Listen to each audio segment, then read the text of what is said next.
Sejam bem-vindos à terceira sessão da oficina de introdução a trabalhos acadêmicos e a pesquisa histórica.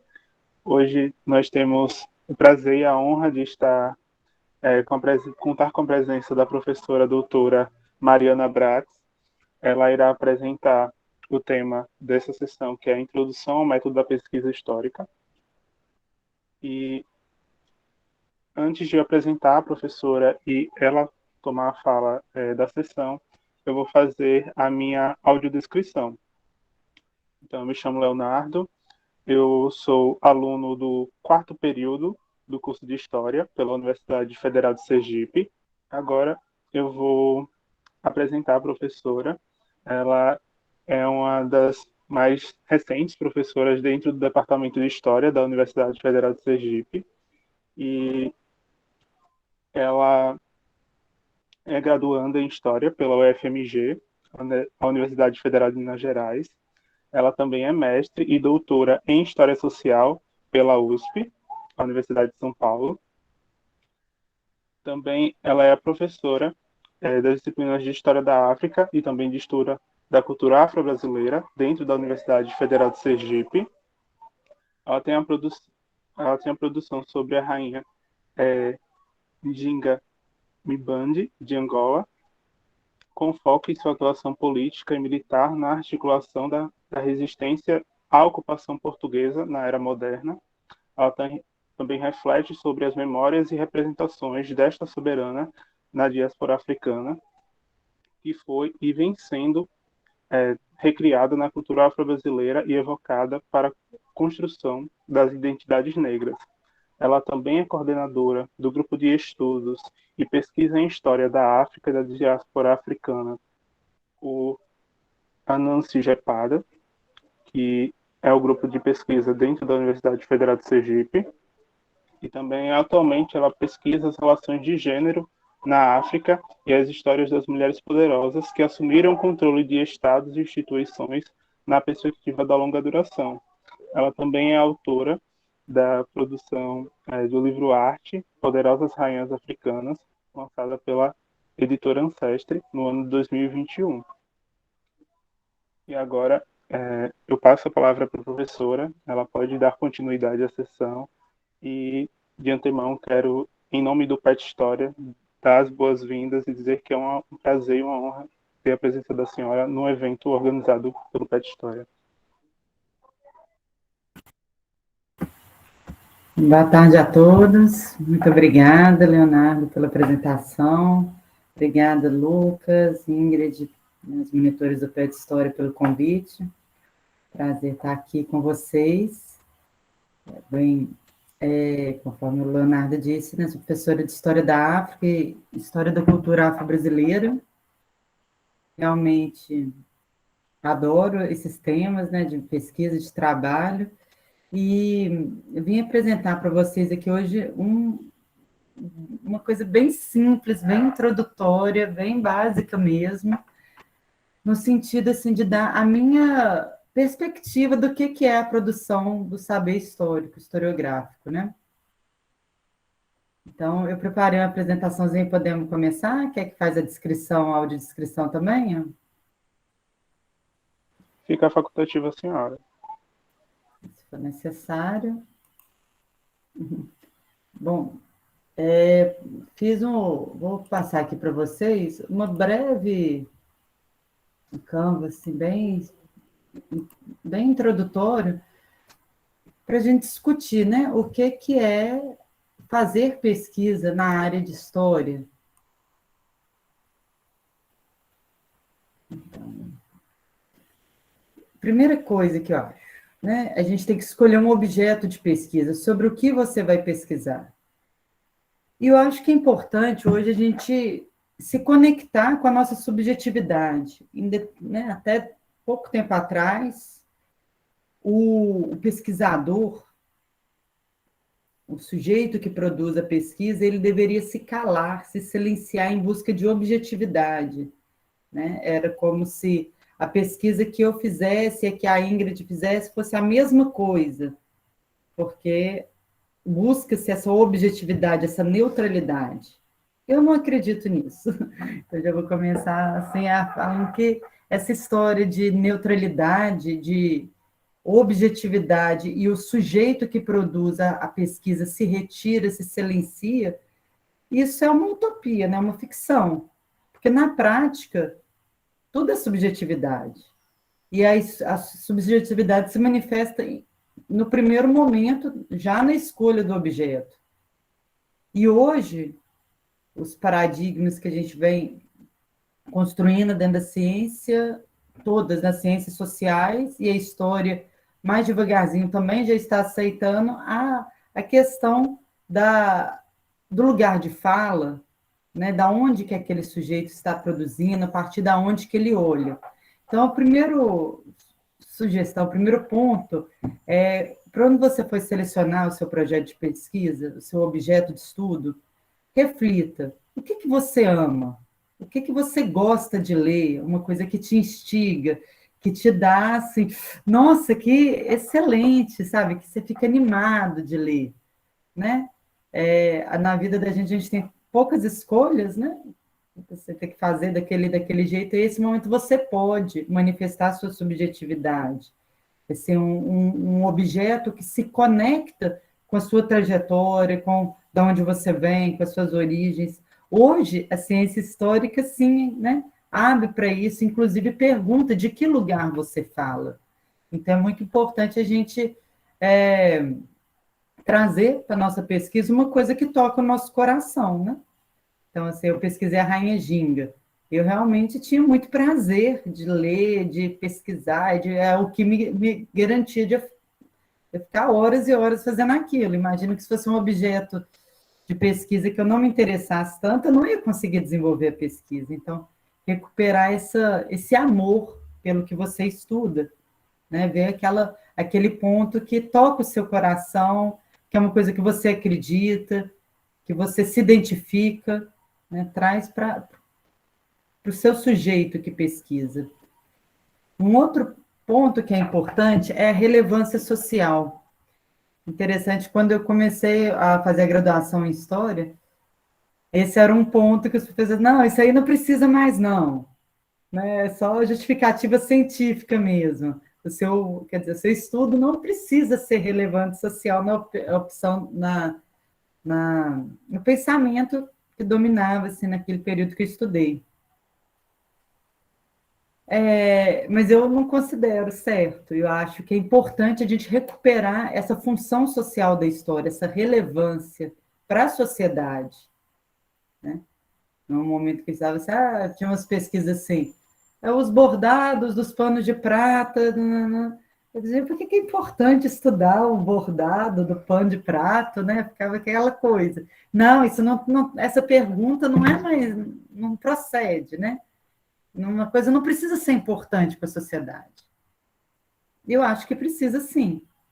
Eu acho que a gente precisa se questionar, enquanto produtores, agentes de conhecimento, por que que aquele estudo é importante para a sociedade, a nossa sociedade, a sociedade brasileira do século XXI, né? O que que esse estudo vai acrescentar, vai melhorar, vai contribuir, vai trazer uma nova perspectiva. Por que que essa pesquisa precisa ser feita por você, não por outra pessoa, né? Então, nos projetos acadêmicos tem aquela parte de justificativa, onde você traz essas questões, né? Discutindo assim, a importância da pesquisa. Você vai convencer ali que essa pesquisa ela é necessária, ela é importante para a sociedade, né?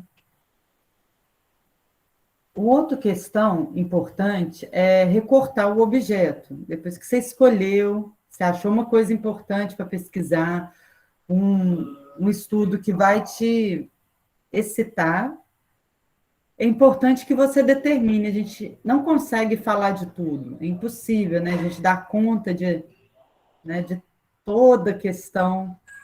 Então, é importante delimitar no tempo e no espaço, determinar bem qual que é o período que você vai focar. Aí é uma década, é um século, 2000 anos, tudo bem, né? Aí é questão de perspectiva teórica. Tem pesquisas que se limitam a estudar um ano de uma revista. Tudo bem, não tem problema, seu recorte pode ser pequenininho. Estudar um personagem de um tempo que viveu de tal a tal época. Tudo bem. Ou você pode trabalhar na perspectiva da longa duração, né? Comparar o Egito Antigo com Gana no século XX. Tudo bem. O importante é que eu tenha determinado qual que é meu alcance. Então, uma perspectiva de longa duração, eu vou ter outros desafios. Se é um recorte pequeno, vai ser mais localizado. Mas tudo é possível. É importante você definir o seu espaço geográfico, né? Da onde você está falando. É Sergipe, eu vou falar de Sergipe, então eu não vou ficar pegando fonte lá do Rio de Janeiro. Tá? Bem circunscrito, seu tempo e espaço.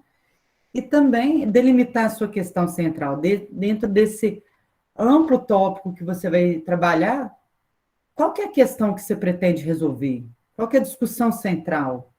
Então, a gente tem diversos níveis da pesquisa acadêmica em história, né? Estou pensando aqui vocês no nível de iniciação científica, onde vocês dão uma iniciação científica até o TCC, né? O que se espera que se faça, né? É trazer uma organização para o debate historiográfico e acender questões. No nível de mestrado, espera-se que a pessoa organize toda essa discussão historiográfica e ainda proponha um recorte mais elaborado, né? Uma análise densa, rica, circunscrita. No nível de doutorado, espera-se que a pessoa defenda uma tese, né? Que parte de uma hipótese inédita, uma questão que a pessoa está levantando, uma questão original. E aí ela vai arrumar os argumentos para defender uma tese, de preferência com uma fonte inédita. É uma ideia que ainda não foi colocada, uma inovação.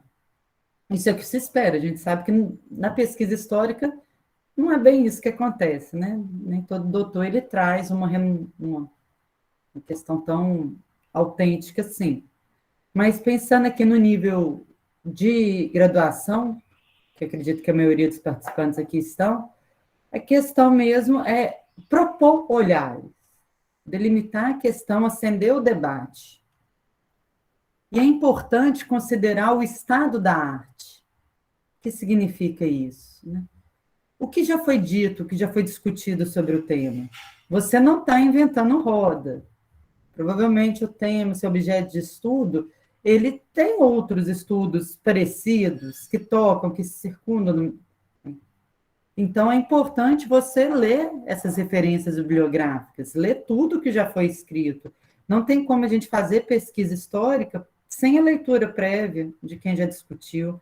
Nosso trabalho é justamente discutir os autores, discutir esse pensamento, né? Então, o primeiro passo é ler muito, né? Depois que você definiu o seu objeto, vai lá em todos os autores que falaram sobre ele. Então, é que eu trouxe bem esquematicamente uma questão que eu faço, né? Não sei se tem um autor que referencia uma metodologia, da forma que eu faço. Faço uma lista dos autores. Tudo que lá nas bases de dados das bibliotecas, vou lá, tudo que já foi falado sobre o tema, faço uma lista, às vezes, de 10, 20 páginas. E aí, conforme você vai fazer, começa, quer dizer, até...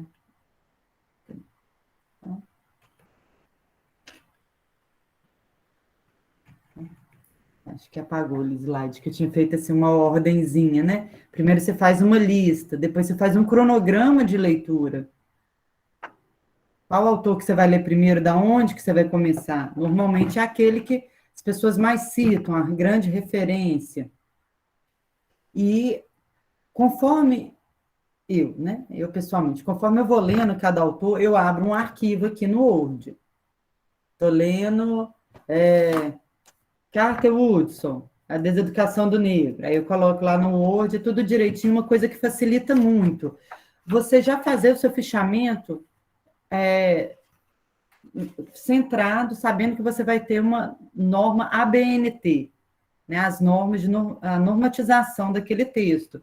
Então, aqui, normalmente, no início, né, nas primeiras páginas do livro, vem a ficha catalográfica. Eu normalmente copio isso aqui, porque se a gente passa despercebido, né, não coloca a cidade, a editora e o ano, depois a gente fica perdendo maior tempo, recuperando, nossa, cadê? Como é que é? Então, eu já, na hora que eu abro o arquivo, eu já coloco os dados da catalogação que vai para a minha referência bibliográfica.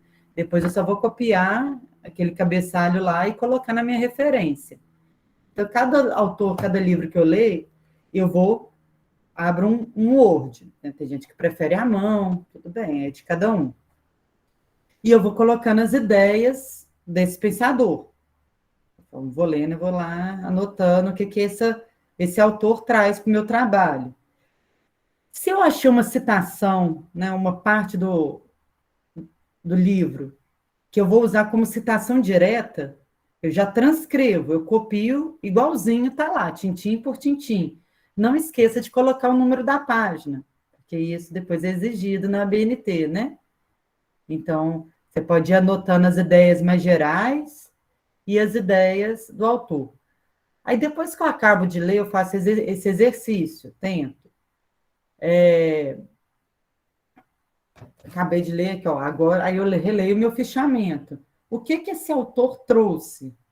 E aí eu vou refletir a minha opinião. Não é mais o que o Carter Woodson disse, é o que a Mariana entendeu do Carter Woodson.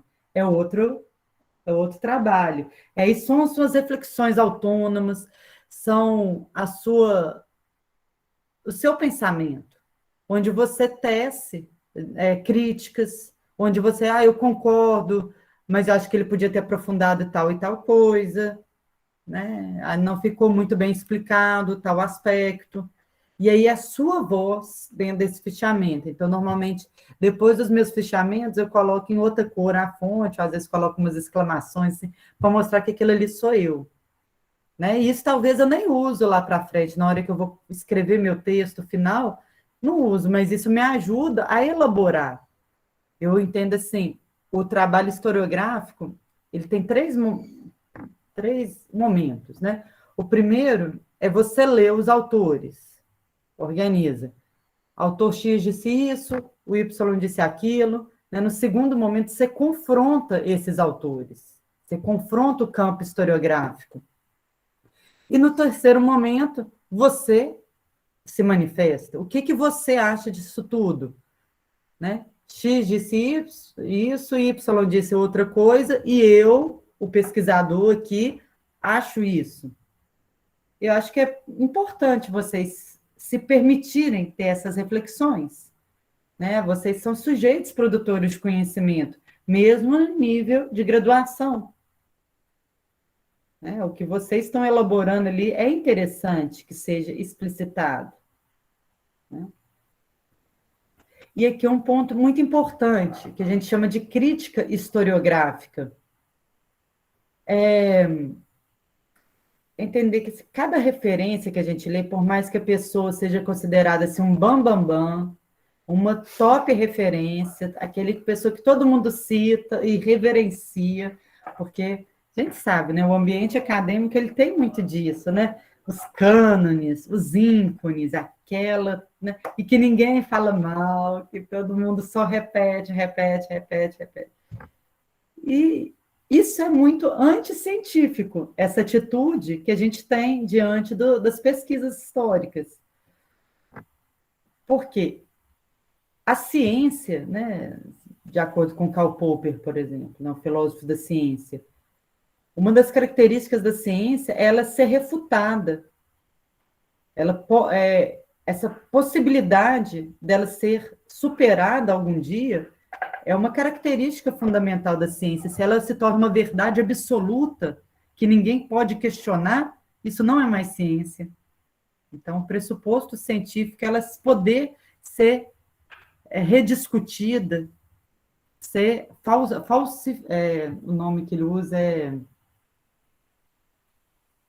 se cair em desuso, né? Então, assim, a pesquisa que eu fiz e que eu acho linda, maravilhosa, daqui a um tempo pode chegar outro pesquisador, achar um outro documento e falar, a Mariana estava errada.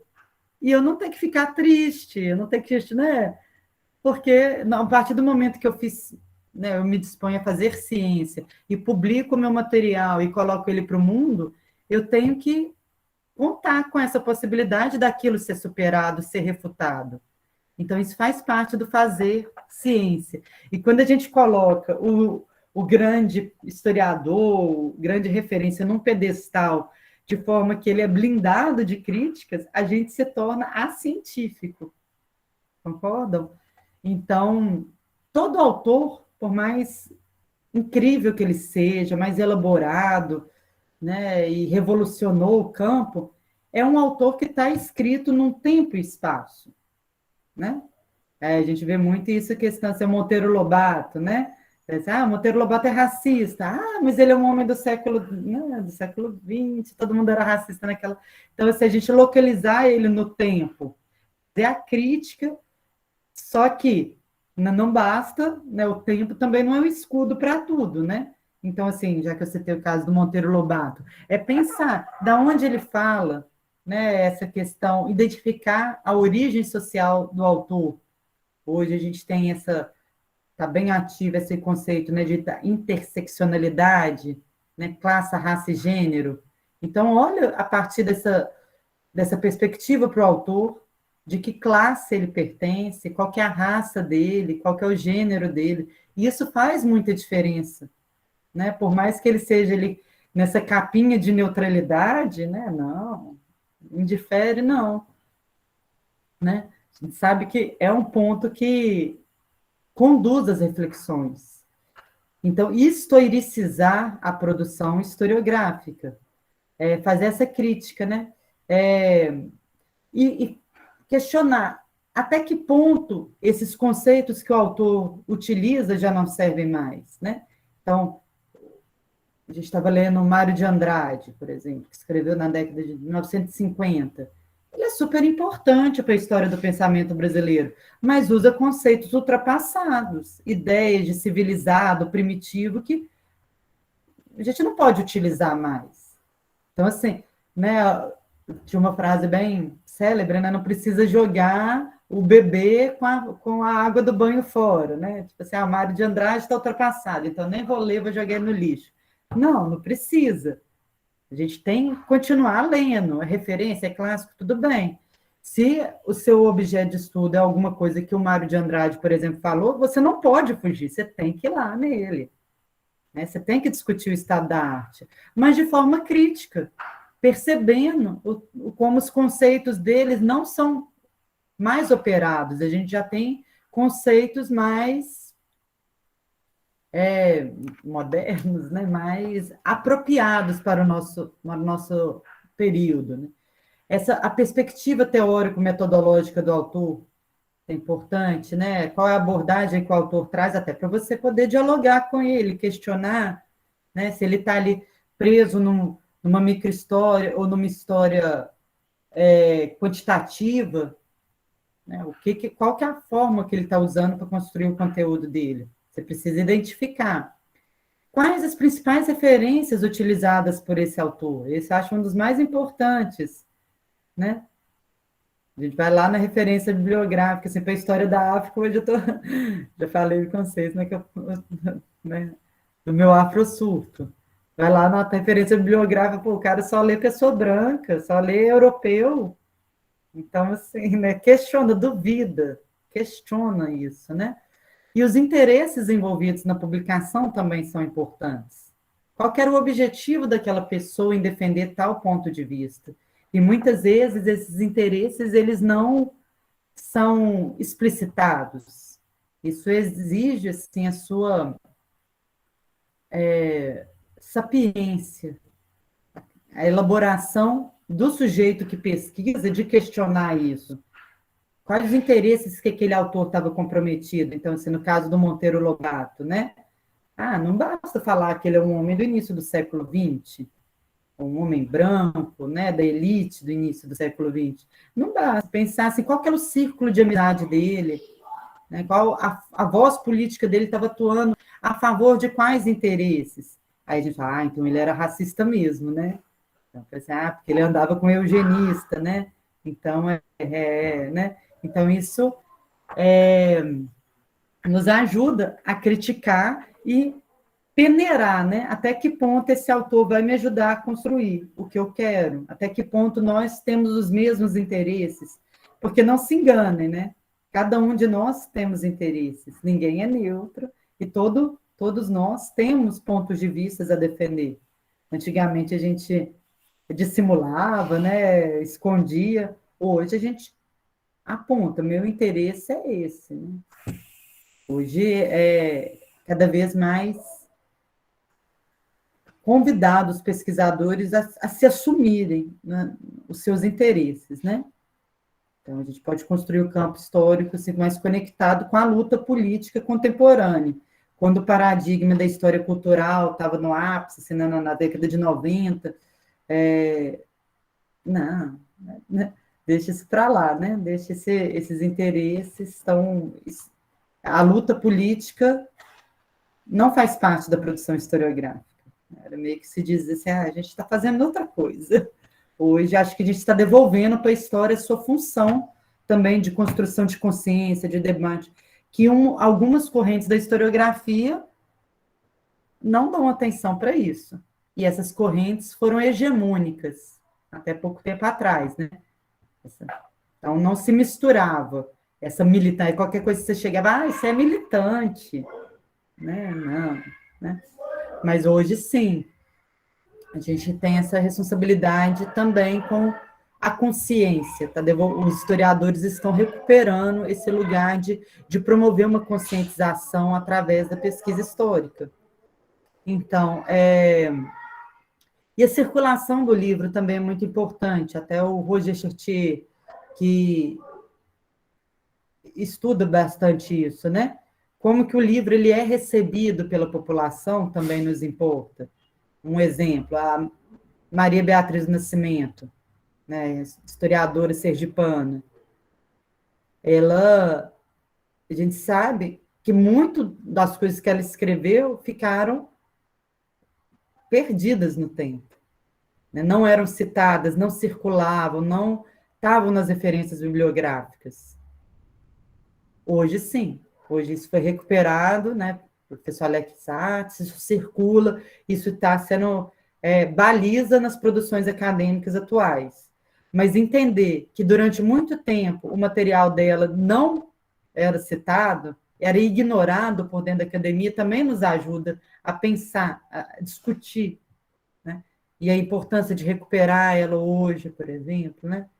Então, é importante você, quando vai ler um autor, pensar, esse livro circulou?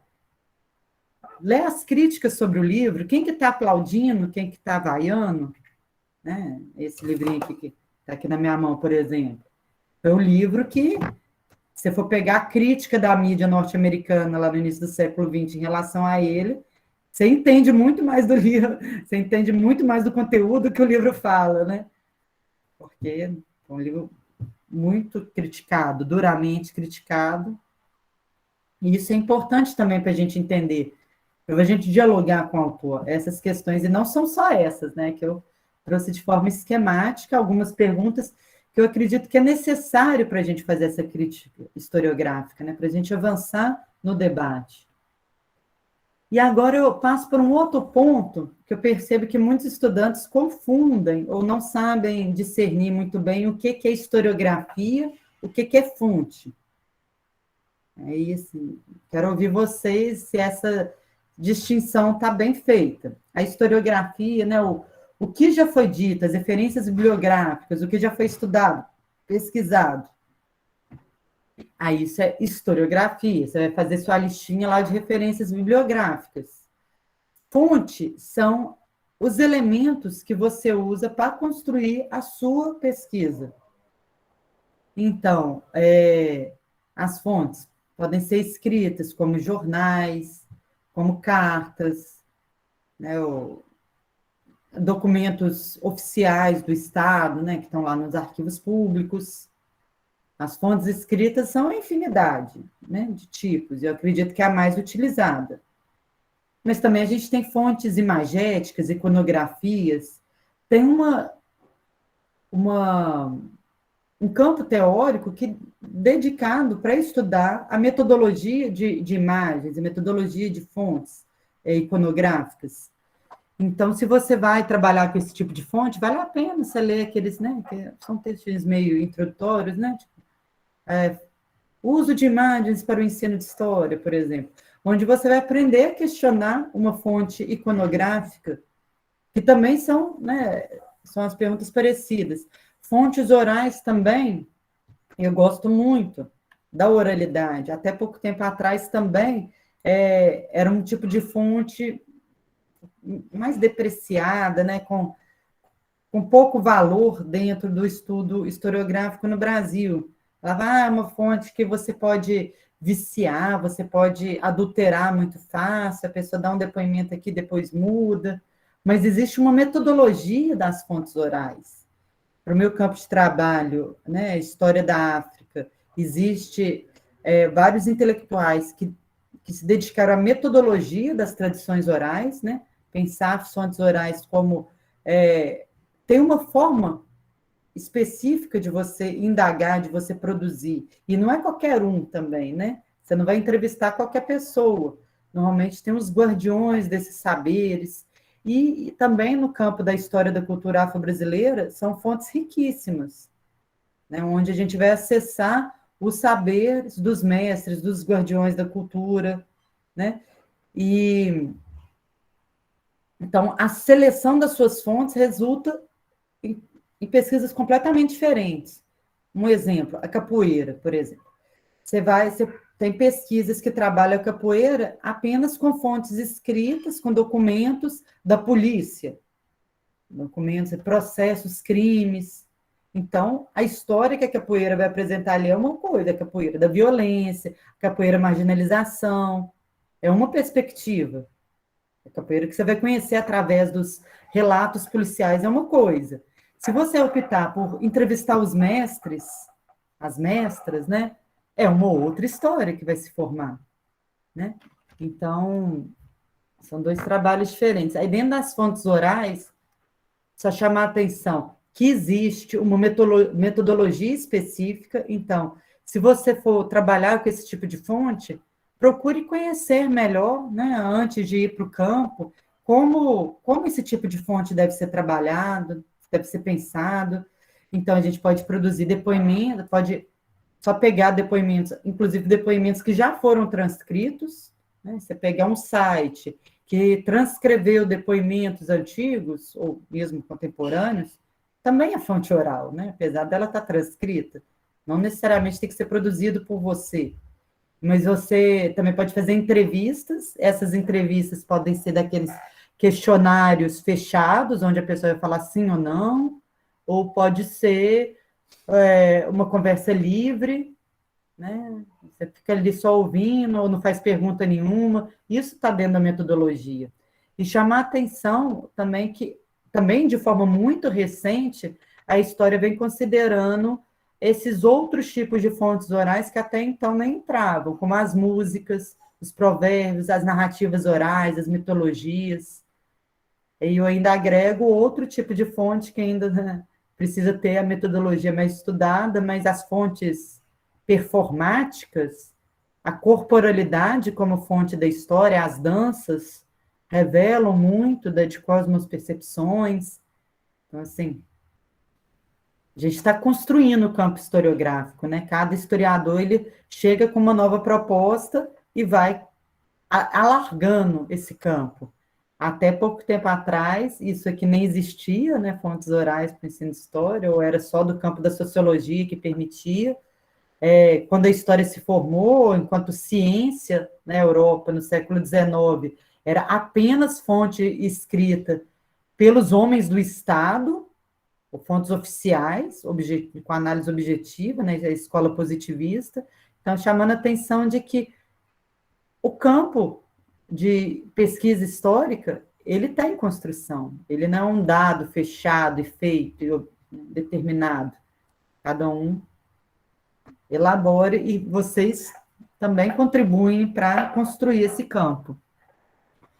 Mas assim como a gente fez a crítica à historiografia, a gente também tem que criticar a fonte. Cada fonte que você analisa, você tem que perguntar isso para ela. Quem produziu essa fonte? Onde que essa fonte foi publicada? Né? Ou, quais os interesses envolvidos? E também, assim como as fontes escritas, existem interesses ocultos, né, que não são revelados ali, então exige essa perspicácia do pesquisador de estar indo a fundo, né, cavando cada vez mais fundo e questionando a fonte, o contexto de produção da fonte, né, para o meu campo de História da África, assim, eu trabalhei com fontes no mestrado, né, produzidas pelos portugueses em Angola no século XVII, sobre a Rainha Ginga. Mas todos esses que eu li são inimigos da Rainha Ginga. Então, que eles vão descrever ela assim como, né, a pior pessoa do mundo. Eu não posso confiar nessa fonte.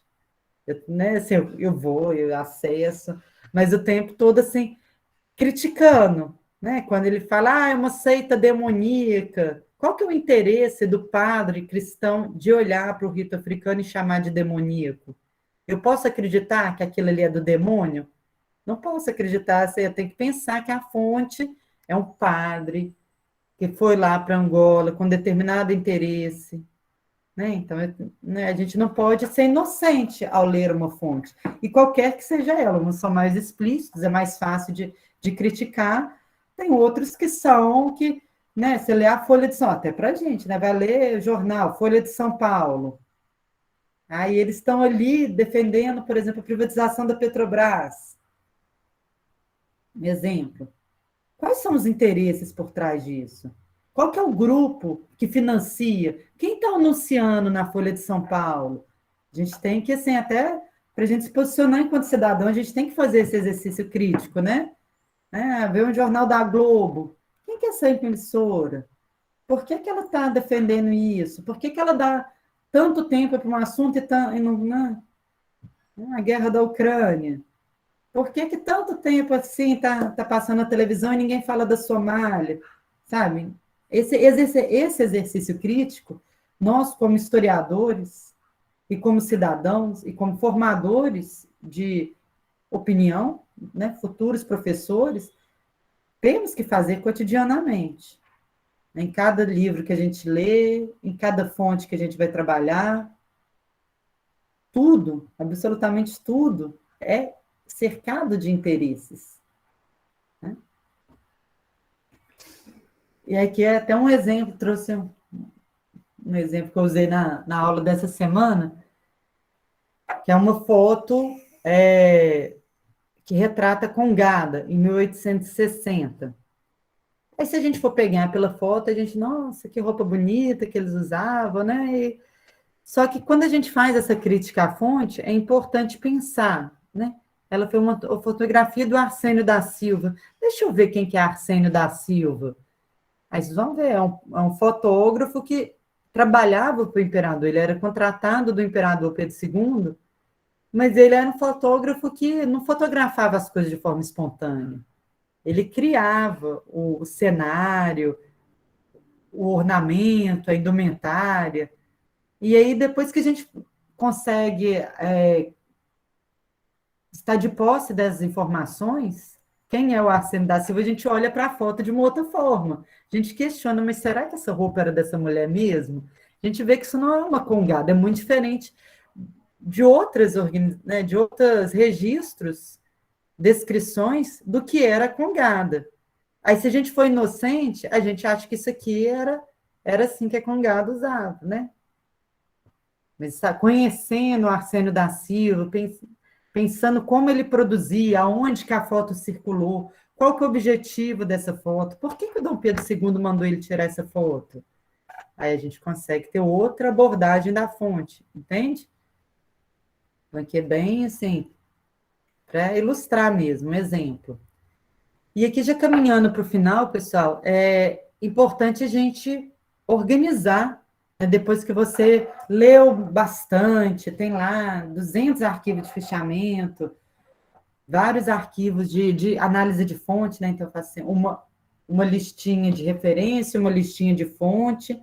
Aí, olha, agora eu estou vendo comeu alguns arquivos, alguns slides. Porque na fonte também é importante você anotar exatamente o códice da onde você está tirando, exatamente, se for uma pesquisa de internet, pega o site direitinho, coloca a data de acesso, então vai normatizando o seu arquivo de fontes também, para que depois, quando você for, né, no final, você vai ter que ter uma lista de referências bibliográficas e uma lista de fontes. Você já está com esse trabalho feito. Se você não se organiza no início, lá no final você tem muito mais trabalho. Então, cada fonte que você for trabalhar, cria seu arquivinho de fontes e coloca o arquivo, o código que você pegou, né? Se for uma fonte escrita, ou uma fonte oral, depoimento registrado em tal dia, em tal local, né? Dá todos os dados, ou se for de uma página na internet, desse site, acesso no dia tal. Isso vai facilitar demais para vocês. Eu tinha feito um slidezinho com essas dicas, né? Sumiu. Bom, então depois que você fez tudo isso, né, leu bastante, já tem suas fontes, já analisou de forma crítica essas fontes, aí você vai começar a tecer o seu texto. E é importante que ele tenha início, meio e fim, né? Então, na introdução, o início, você vai apresentar o tema. Apresente-se também. Quem é você, né? Hoje em dia é tão esquisito ler um texto que você não sabe quem que é a pessoa que está produzindo, da onde que ela fala, né? Assim, não só o local que ela nasceu, mas esse conceito da Djamila Ribeiro, ela é bem revolucionário para a historiografia, esse lugar de fala. Então, a partir de qual perspectiva, de qual prisma que esse pesquisador vê o mundo? Eu acho muito importante a pessoa se apresentar assim, mostrar por que aquele tema é relevante para ela, né? Relevância da pesquisa socialmente, mas o que te conecta com a pesquisa? Que conecta o sujeito que produz com o objeto da pesquisa, né? E explicite também seus métodos. Não precisa você pegar assim, eu sigo o método do Lefebvre. Não precisa ser trazer só um referencial teórico e tomar ele assim como guia. É o paradigma indiciário de Ginsburg. Não necessariamente. Se você se identifica totalmente com o autor e só quer usar ele, tudo bem. Mas você pode construir seu próprio caminho. É importante você apresentar para o seu leitor que eu pesquisei no Arquivo Público de Sergipe, depois eu fiz uma pesquisa de história oral, selecionei tais e tais pessoas para entrevistar. Né? Explicita, conta o seu processo.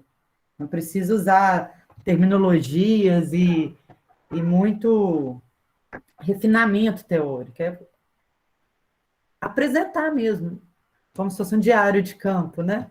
O que você acredita, o que são os métodos, os seus pressupostos, né?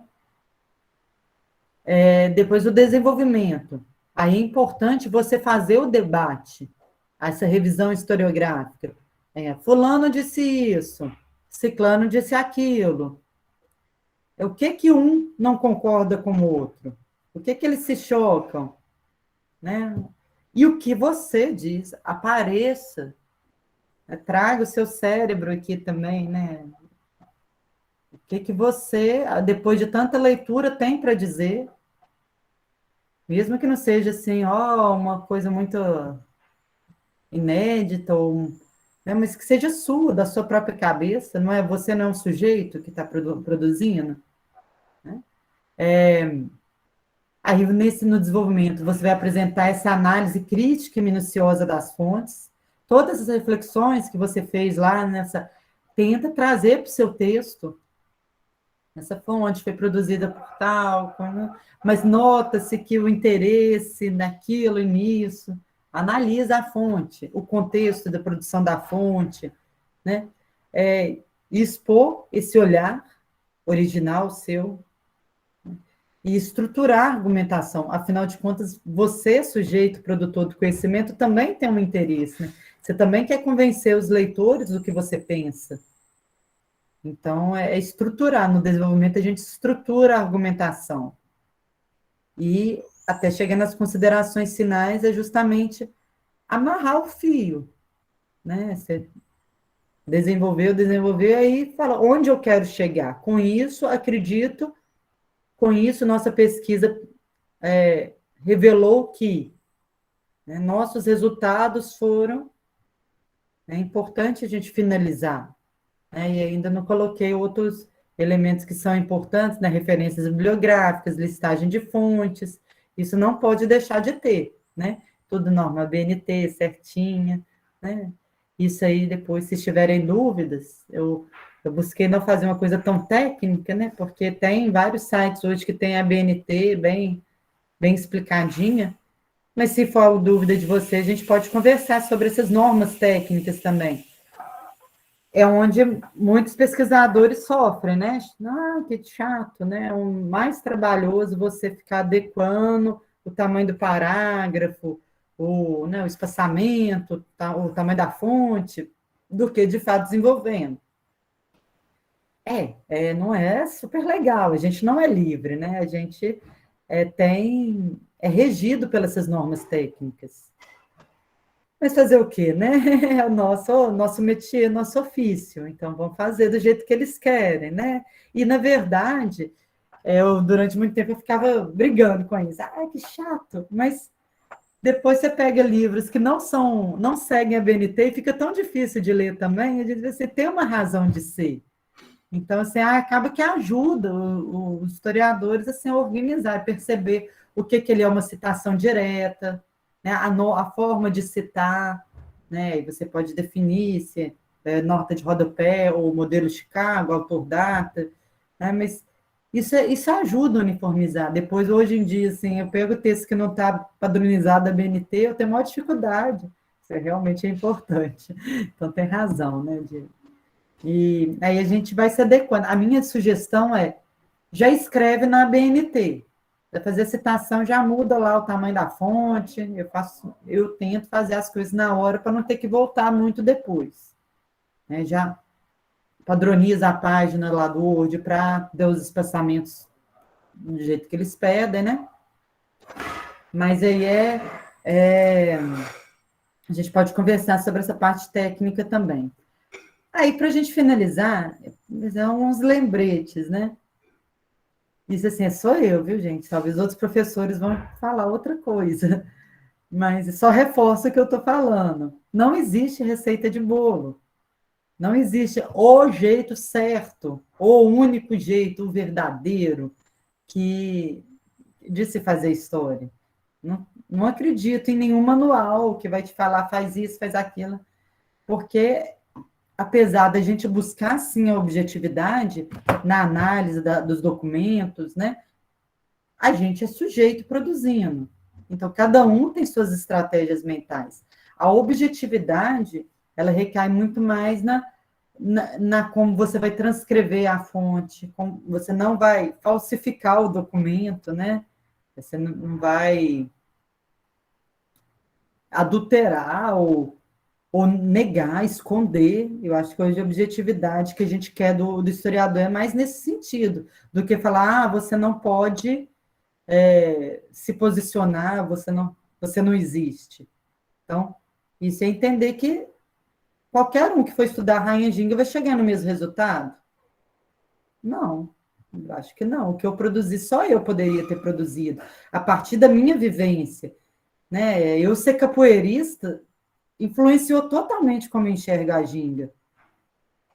Se a Ingrid fosse olhar isso de um outro lugar, ia chegar em outro resultado. E tudo bem, né? Né? A gente não tem que mais querer ser essa objetividade, todo mundo chegar no mesmo lugar, da mesma forma e produzir o mesmo resultado. Né? Pode até fazer o exercício, vai lá para o arquivo, todo mundo lê o mesmo documento, a interpretação de cada um vai ser diferente. Espero, né? Espero que a gente mantenha essa capacidade de pensar de forma autônoma. Bom, então é assim, descubra o seu caminho. Você é livre também para criar o seu caminho, né? Para entender quais referências te tocam, para associar caminhos metodológicos, né? Eu vou pegar um pouquinho de microhistória, mas eu não vou perder de vista essa estrutura do Brodel. Ah, ninguém até hoje fez isso. Mas você pode, não é porque não foi feito que você não pode fazer. Pode. E é isso. A história, como qualquer ciência, é sempre um campo em construção, não existe verdade absoluta. Até a verdade, a referência mais consagrada, mais citada, pode e deve ser criticada. Eu, assim, né, sou desse jeito aí que vocês estão vendo, e já cheguei assim, em congresso de professor meu, eu falei, você é louca? Como é que você faz uma pergunta dessa para o Joseph Miller, que no campo da história da África, assim, ele era Deus, né? E eu fui lá assim, no primeiro ano do mestrado e fui. Aqui, professor, desculpa, mas eu acho que o que você falou da ginga é inadequado. Eu fiz uma pergunta assim, não foi bem uma pergunta, né? Assim, eu falei, coisa que ele tinha pesquisado lá em 1970. A palestra foi em 2010. 40 anos se passaram. Eu falei, 40 anos se passaram? Você acha que isso aqui está certo? Não está. Aí a professora lá da USP, você é muito corajosa. Como é que você faz uma coisa dessa, menina? Não pode. Eu falei, não, mas por que não pode? Pode. Tanto é que ele tipo assim, não me deu razão, né, gente? Peraí, né? Eu era uma criança, né? Ele era o Miller. Ele não me deu razão. Mas eu sei que, né, eu contribuí para o debate, porque você sabe, é o Miller, ele escreveu e tal, não se pode questionar. Se eu tivesse partido desse pressuposto, eu nem tinha feito a minha pesquisa. Então, a gente tem que questionar, né? Mesmo que a pessoa seja bambambam, mesmo que seja seu orientador. E a gente sabe que, né, nem sempre é tão fácil, mas é uma coisa, uma maturidade que nós historiadores temos que ter. A pessoa discordar de você não quer dizer que ele é seu inimigo, não, ou que ele te odeia, ou que ele, né, quer depreciar o seu trabalho. Faz parte do nosso ofício ser questionado. Então, né, não pode ser contraditório, né? Podem ler o que eu escrevi e me criticar, eu até gosto de ouvir, né? Né? Tipo, né? Eu acho importante, assim, não, professora, tá, né? Não concordo. Espero que cheguem para mim e digam, né? Mas é por isso que a gente, no campo acadêmico, a gente trabalha muito com. Existe uma seção das revistas que é resenha, onde, assim, é importante, né? O livro foi publicado, é importante que os outros pares, né, os colegas leiam e tragam, assim, a crítica. A maioria das resenhas elogia, né? Porque, assim, a gente tem pouca coragem, porque eu acho que a gente meio que confunde as coisas, né? Esse fogueira das vaidades, esse ego, não permite a gente entender a crítica como parte do ofício, parte na nossa produção. Mas ela é, e existem diversos debates interessantíssimos que surgem a partir daí. Né? Um publica um negócio, um texto falando, não concordando com o colega, e depois vem outro, a tréplica e réplica, e isso é o fazer historiográfico. Precisamos disso, precisamos desse contraditório. O consenso já diria o Nelson Rodrigues, né? A unanimidade é burra. Né? Onde tem consenso, desconfie. Se tiver consenso, a gente vai estar tirando a relevância social da história. É justamente a necessidade de olhar as coisas por um outro paradigma que faz com que o nosso trabalho seja tão importante. Senão a gente vai assim, tudo já foi escrito, tudo já foi pesquisado, o que eu vou fazer? Não. Né? A gente precisa abrir a questão de novo, trazer os olhares do nosso tempo. Né? Se o livro foi escrito lá em 1930, por mais que ele tenha sido o clássico, o certo, na época, não é possível, já se passaram quase 100 anos e eu não tenho nada para acrescentar nesse debate. A sociedade não mudou sua forma de olhar para a questão. Né? Então, é historicizar a produção historiográfica. É o meu convite. E, repetindo aqui intencionalmente, esse convite ao pensamento autônomo, as reflexões críticas de vocês.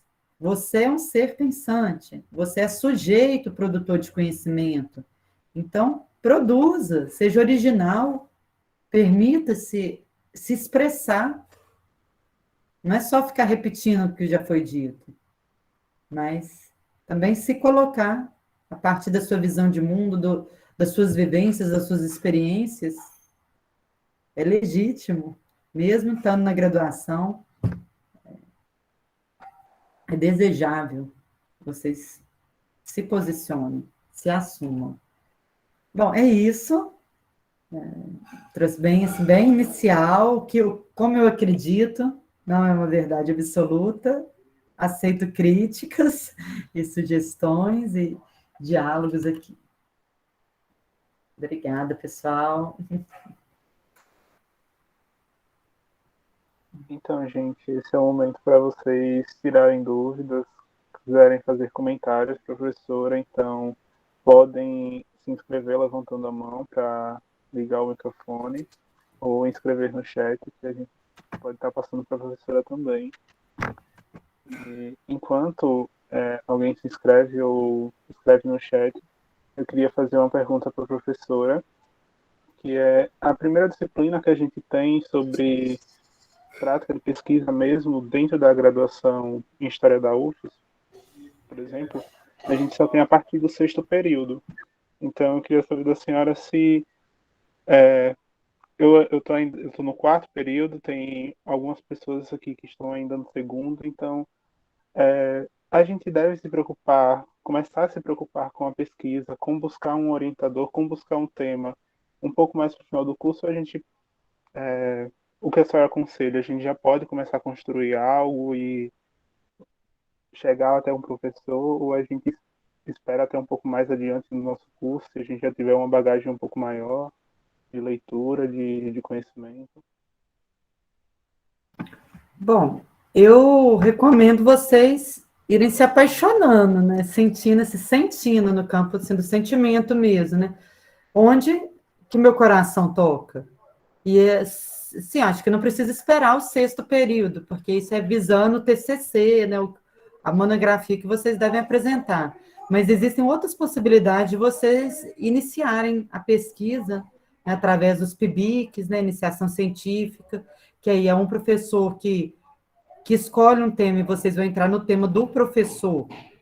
Mas aí já é uma forma de vocês experienciarem, né, experimentarem o método, né, pegando assim, aí você vai, nesse momento de iniciação científica, vocês fazem o que o professor determina, né, o professor que escolhe o método. Mas é uma forma também de vocês estarem ali testando e vendo se é isso, eu gosto de ficar no arquivo, né, eu gosto de qual tipo de fonte, e também os grupos de pesquisa, né, a gente tem vários grupos, não só do Departamento de História, vocês também podem buscar grupos, né, mas onde vocês têm contato com os colegas que estão produzindo, então já é uma experiência de trocas, né? Podem trazer as suas produções iniciais. Eu acho muito importante a participação dos congressos científicos, né? Tem vários que aceitam no nível de iniciação científica, né? É bem legal quando vocês vão apresentar a pesquisa que vocês estão fazendo, trocar com os colegas, discutir, né, e participar desses fóruns, desses simpósios, engrandece demais para a gente ver assim, como que o outro faz também, né? As metodologias dos outros, que tipo de. E tipo, como que é o momento da gente assim, dar a cara a tapa, né? Então o colega vai e fala, não, mas eu não concordo, o outro indica a leitura, o outro traz uma crítica mais forte, que às vezes te deixa chateado, mas depois aquilo te faz crescer. Então, eu recomendo muitíssimo assim, participar desses fóruns, simpósios. Agora está tudo online, às vezes até mais fácil, né? Para se inscrever, você nem gasta dinheiro. A dificuldade era isso, né? Participar de congresso normalmente é caro. Você tem que se deslocar, ficar em hotel. Os benefícios da pandemia, bom, podemos dizer assim, mas participem da forma que for. E se tiver espaço para apresentação, levem suas pesquisas, né? É isso, sim. E olhem, agora abriu o PIBIC, busquem, né? Se tiver algum professor que te estimulou, tenta, tenta, né? Vale a pena.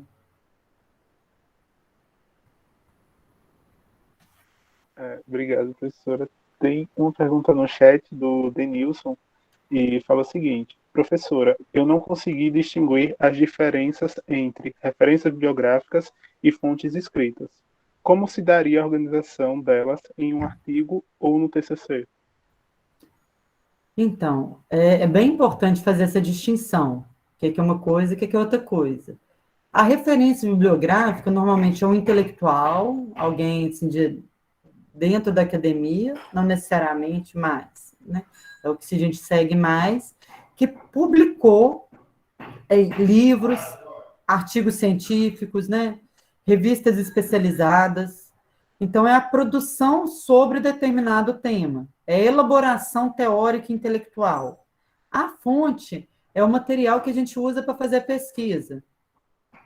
Exemplo, né, a história da Rainha Ginga. A fonte que eu usei foi o Padre Cavazzi do século XVII. Só que ele também é uma referência, né? Porque foi uma fonte publicada. Foi uma fonte que ele escreveu. Esse padre ele viveu lá no século XVII e transcreveu a vida lá.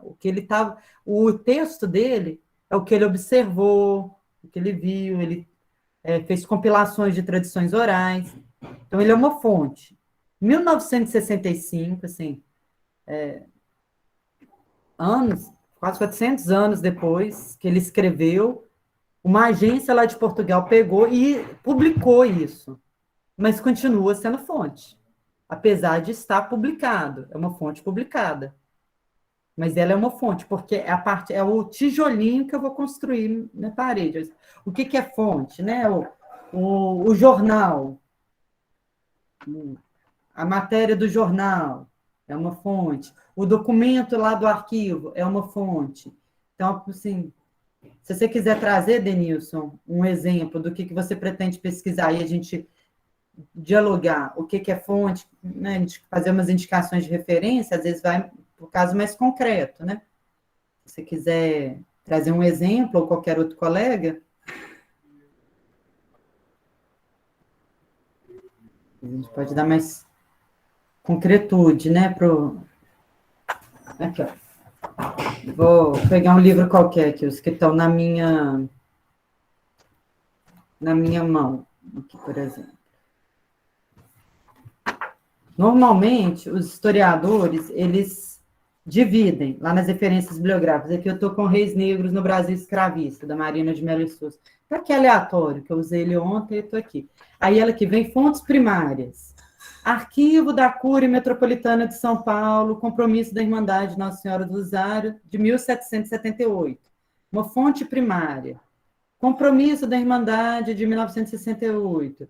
Livros das eleições, manuscrito da igreja, nos arquivos da Prefeitura de Recife, ofício do Conde da Ponte, que está no Instituto Geográfico, né, um documento de 1807.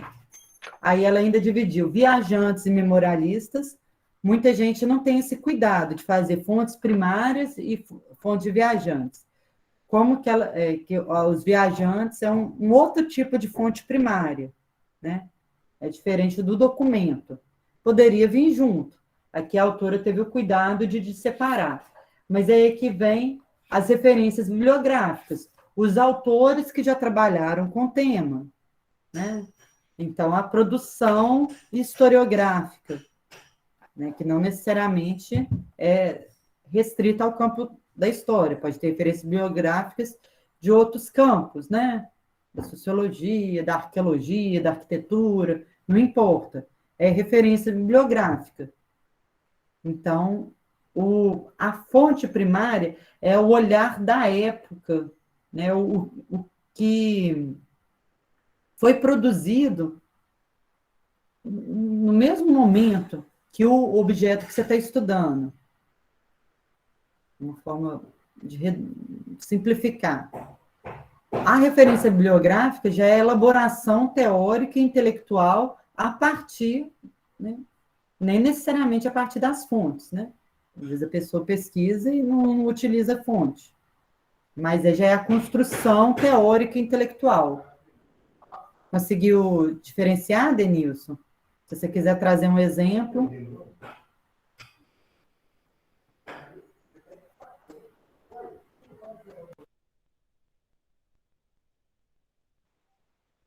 Ele respondeu que sim, professora.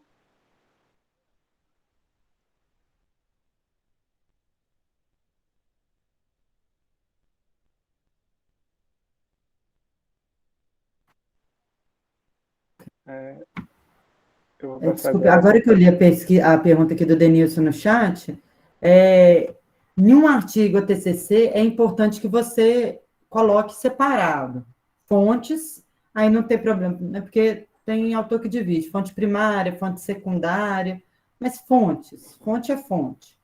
E referências bibliográficas, duas listagens diferentes, e que tem duas formas de citar diferentes, né? Então, a fonte você precisa trazer da onde ela foi retirada, né? Do arquivo tal, o códice, né? Cada arquivo tem seu código que vai. Isso é essencial porque a pessoa está estudando o mesmo assunto que você. Ela leu assim, ela não concordou com a sua interpretação. Ela disse, eu vou revisitar aquela fonte. E ela vai, volta lá no arquivo, ela sabe localizar aquele mesmo documento que você leu. Aí ela disse, olha, aqui, ó, como é que o Denilson interpretou errado. Ou, errado não, ou, eu tenho uma interpretação diferente. E isso é para a gente facilitar justamente esse debate, o diálogo e a refutação, né? Beleza. Eu vou passar agora a falar para o Gustavo, que ele se inscreveu. Pode falar, Gustavo.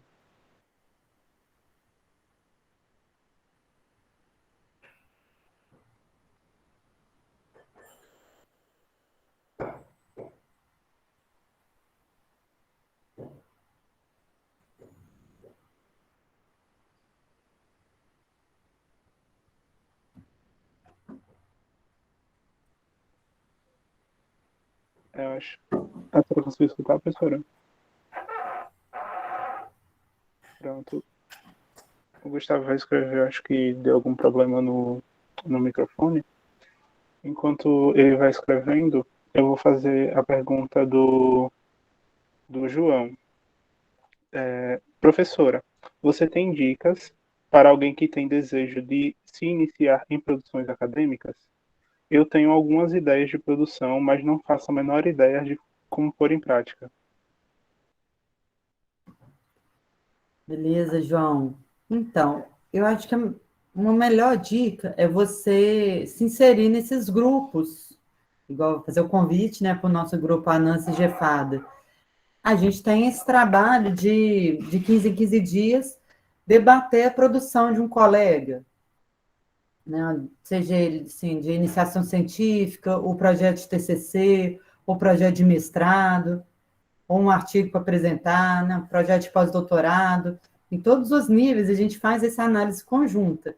Isso nos ajuda demais, ajuda o grupo inteiro, ajuda a pessoa que está recebendo ali os olhares de todo o grupo e ajuda quem está ouvindo, né, quem está participando, para entender como vai elaborar a pesquisa dele. Então, fica super convidado para participar do nosso grupo Anansi Gefada, se a temática de África e diáspora africana te interessar, né, cultura afro-brasileira, mas tem diversos grupos, você pode procurar assim por tema.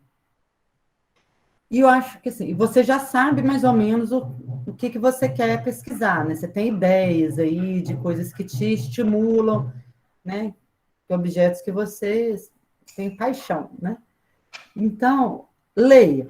Começa a ler. Lê tudo, lê bastante. Porque quanto mais volume de leitura a gente tem, a gente consegue definindo melhor o que eu realmente quero fazer. Né? Até qual que é o meu onde eu vou recortar, qual a, a polêmica que eu vou trazer, né? Qual que é a questão-chave. Só quando você lê muito que você consegue definir. Né? Se você quero falar do maracatu, mas nunca leu nada, você vai ficar uma coisa muito ampla. Então, quando você lê, aí você vai, as leituras vão te direcionando. E assim, é um novelo. Um autor indica mais 100. Então, você lê um autor e você vai ver nas referências bibliográficas dele quem que é importante para você ler. E a partir das leituras, uma vai puxando a outra. E aí você vai definir melhor. E agora, abrindo o programa de iniciação científica, veja qual professor está propondo um projeto que vai te interessar. Né? Começa pelos. Assim, é aconselhável que você comece pelas essas vias institucionais de estimulação à iniciação científica, né? Que aí tem bolsa, é um bom estímulo. Mas você pode ir tentando fazer de forma autônoma, né? Mandar no e-mail para o professor que trabalha com aquele tema, pedindo sugestões de leitura, né? Porque a iniciação científica, normalmente, o professor vai te dar um tema para você pesquisar. Você vai fazer uma pesquisa para um todo, que já foi elaborado pelo professor, né? Agora, se você quer, não, eu quero isso, isso e isso, e, por exemplo, vou dar o meu exemplo. Eu, quando comecei a fazer história, eu já tinha, antes de eu entrar no curso de história, eu já tinha uma coisa que eu queria pesquisar demais, que era o candomblé, né? Para mim, era através do candomblé que eu fui aprendendo história. Aí eu cheguei lá, nenhum professor do curso de história queria dialogar nada comigo, nenhum, achei que é uma vazia. Aí eu consegui uma bolsa em História da Educação, na Faculdade de Educação, onde eu percebi se tinha um pouco mais de abertura para o meu tema, como que a cultura afro-brasileira, o candomblé, ele é uma forma de educação.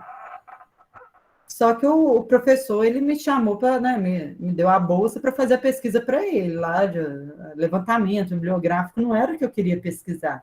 Mas eu aproveitei o filão e fui fazendo as duas coisas juntos. Assim, ninguém, na verdade, assim, a pessoa sempre fala candomblé, eu que sou candomblé, né? Candomblé, né? Tipo, ele nunca se interessou muito pelo que eu estava fazendo, a verdade é. Mas o grupo de pesquisa que eu me inseri acolheu.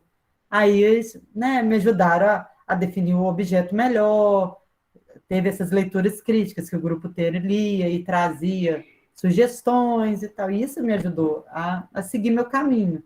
Porque se eu olhar assim, ninguém quer falar o que eu quero, ou eu vou fazer o que os outros querem, né? Ou eu vou sair do curso de história, eu vou fazer outra coisa. Não, aí você assim, construa o seu caminho. É possível você ver onde você tem abertura. E mesmo que ninguém está falando o que você quer falar, dá para você ter esse jogo de cintura e aproveitar as melhores oportunidades. Né? Quando você tiver a chance, você joga ela para o seu TCC, né, para o seu projeto de mestrado. É isso. Eu vou fazer aqui uma pergunta que está no chat, da Lúcia Raquel. Ela pergunta o seguinte: na questão da análise histórica literária, um TCC baseado num livro, as fontes que têm as fontes que têm que estar voltadas para a temática geral, na qual se enquadra o livro, ou para o recorte feito pelo mesmo. Bom, não tem que nada, né? Não existe, você tem que. Você vai construir seu caminho. Agora, no TCC, esse ponto que você traz, né? Você vai fazer análise histórica de um livro, de um único livro. Aí as fontes que você tem é o próprio livro. A sua principal fonte é o próprio livro. Né? Você não precisa revisitar as fontes que o livro usou para fazer outra fonte. Assim, cada trabalho, por isso que é muito difícil a gente falar assim de forma geral, muito ampla.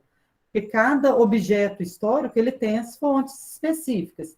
Se o seu objeto é a análise de uma produção bibliográfica, as suas fontes, você não precisa ir na fonte primária, entende? A fonte que o livro usou, né? Então, você pode...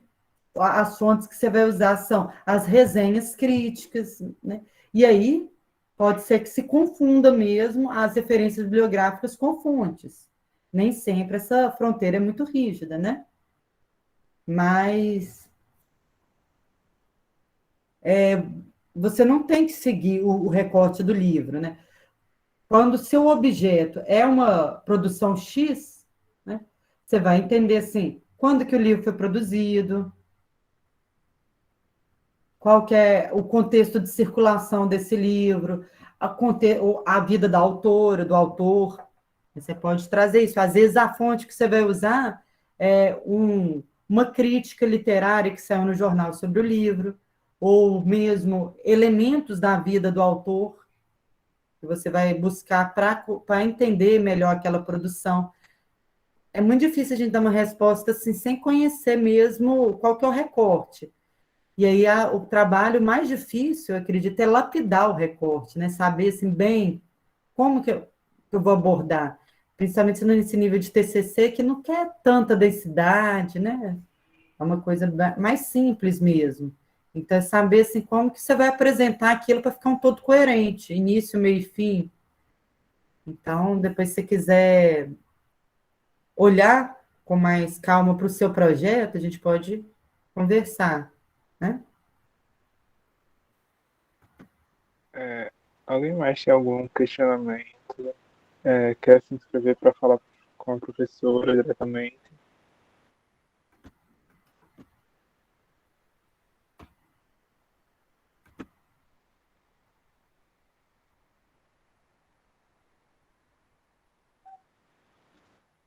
Se não tiver, acredito que a gente pode estar finalizando a sessão. Eu quero agradecer à professora pela disponibilidade dela, por ceder um pouco do tempo dela para estar conversando com a gente, por estar explanando um pouco da trajetória acadêmica dela e também das formas que ela utiliza para produzir conhecimento, produzir a pesquisa histórica pela visão e pela linha de pesquisa dela. Então, em nome do PET História, estamos muito felizes de ter a senhora em um evento organizado pela gente, que venham mais outros eventos que a senhora possa estar presente também. E agradeço a todos que estiveram até esse momento, prestigiando todas essas 3 sessões desta oficina. Esperamos que tenha ajudado, que agregue bastante o conhecimento de vocês, não somente na pesquisa histórica, mas também nas normas da ABNT, nos fichamentos com o professor Augusto e também nas apresentações de trabalho que foi ministrada por nós petianos. E é isso, professora. Abro a palavra para a senhora, se a senhora quiser falar algo mais, e obrigado a todos. Muito obrigada a todos. Foi um prazer e eu sigo à disposição, né, para a gente continuar esse diálogo, reforçar o convite para participar das reuniões do Anansi Gefada, está bem legal. A gente está com... até vou aproveitar e formalizar o convite para o PET, que a gente vai realizar uma mostra de cinema e história africana, cinema africano e história, em Moema, convite especial para você também, sobre o Osmani Sembene, né, então... E aí a gente tem outras atividades também, ler referências bibliográficas, né, principalmente intelectuais negros que não estão nesses cânones ainda, né, buscar outras metodologias, e esse trabalho de reflexão conjunta, né, do grupo dá suporte para os seus pesquisadores. Então, fiquem à vontade, quem quiser pegar meu WhatsApp aí e entrar no grupo. Isso, a Nancy Gefada lá no Instagram. Bem fácil de participar. Vou propor um projeto PIBIC. Então, quem quiser ir fazer iniciação científica nesse tema de história da cultura afro-brasileira vai ser um prazer. É necessário, tem relevância social, né? A gente precisa dessas outras perspectivas sobre a nossa cultura, né?